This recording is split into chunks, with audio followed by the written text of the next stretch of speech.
In this society, some black people became well-known figures in their own right.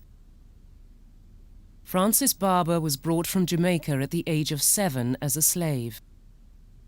When his owner died, he was passed to a new master, one of England's leading authors, Samuel Johnson. Samuel Johnson's an interesting character because he was one of the finest, perhaps the finest mind of his time, and he had strong feelings about race and slavery. He violently opposed it. He had in his household a young man named Francis Barber who lived with him for 34 years. Barber became settled enough to marry and start a family line, which still survives.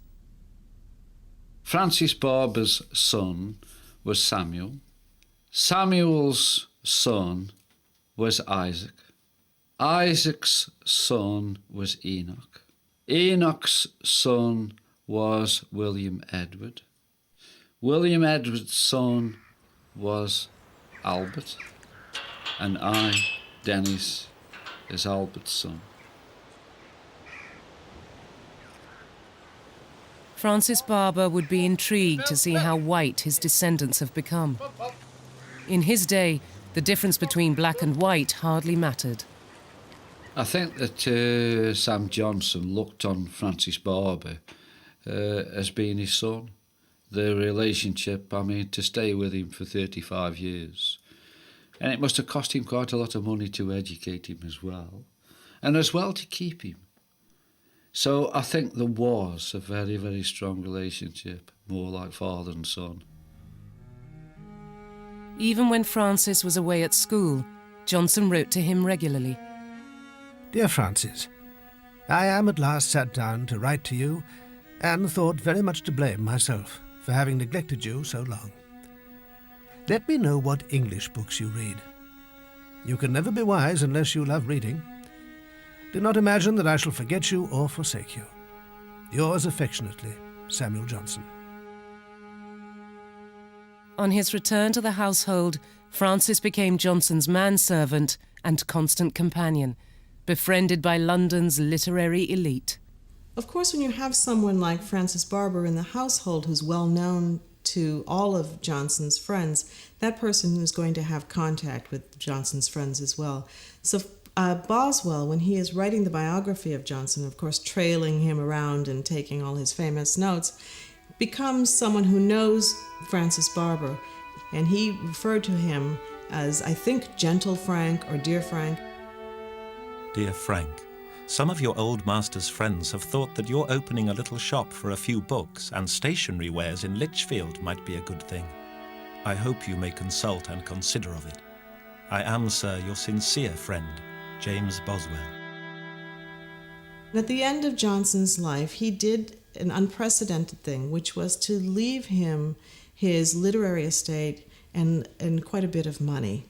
This had been warned against by some of Johnson's friends, but he felt very strongly that Frank was the closest thing he would have to family.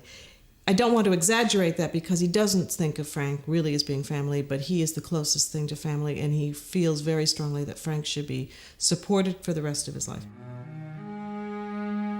In the name of God, amen.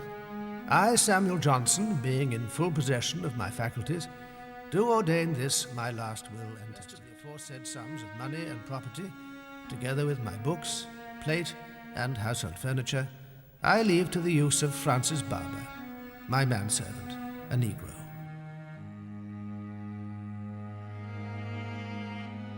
Using the money that Johnson had left him, Barber moved back to Lichfield with his wife, an Englishwoman called Betsy, and their children. He died in 1801. His family have lived in the same area ever since. As far as colour-wise, I have never been embarrassed by I am a descendant from Francis Barber.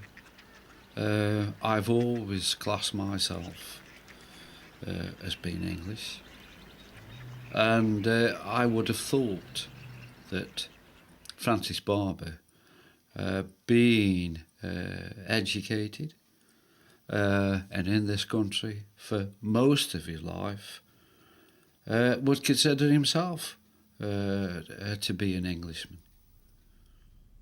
Francis Barber lived the life of an English gentleman, yet by the time Dennis was born, his own family was trying to paint their black ancestor out of the picture. My mother didn't like to hear anybody talk about Francis Barber. My father always raised it and called him, always said Mr. Barber, and my mother always used to turn around and say, look, don't talk about that black man in front of the children.